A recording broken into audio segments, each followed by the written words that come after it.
আমি দুলু মিয়া, আমি আমার বউর লিগা সবকিছু করতে পারি। হ্যাঁ ভাই, আপনি ঠিকই বলেছেন। আমি ডুলু মিয়া ফাতেমার জন্য সবই করতে পারি।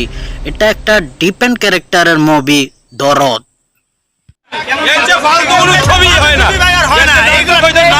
এখানে এই বেকুব কি বলে? এই বেকুব মনে হয় এখন ফাইটিং অ্যাকশন মুভির মাধ্যমে আছে।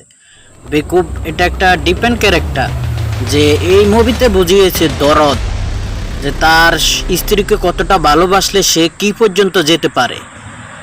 খুবই ভালো টুইস্ট ছিল লাস্টের দিক দিয়ে। আপনি মনে করেন এটা ইয়া পাবেন, খুবই ভালো ছিল।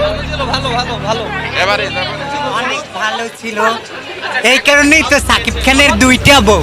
দরদ এই মুভিটি যাদের জ্ঞান বুদ্ধি আছে তারাই এই মুভিটির মর্ম বুঝতে পারবে, তারাই এই মুভিটির ফুল আনন্দ উপভোগ করতে পারবে তারাই, এবং সাকিবিয়ানরা আরো উচ্ছ্বসিত হবে তা এই গল্পের মর্ম যদি বুঝতে পারেন। দরদ ছবিটির নামের সাথে গল্পের মিল আছে কিনা, নামে কি বুঝিয়েছে তা যে ব্যক্তি বুঝতে পারবে সেই এই গল্পটির পুরো আনন্দ উপভোগ করতে পারবে। কেমন ছিল দরদ? ভালো ছিল। অনেকে বলে ভুল না ভালো। খুবই ভালো, খুবই ভালো। লাস্টে খুব ভালো ছিল। কি মুভি দেখলেন? দরদ কেমন ছিল? অসাধারণ, অসাধারণ, অসাধারণ।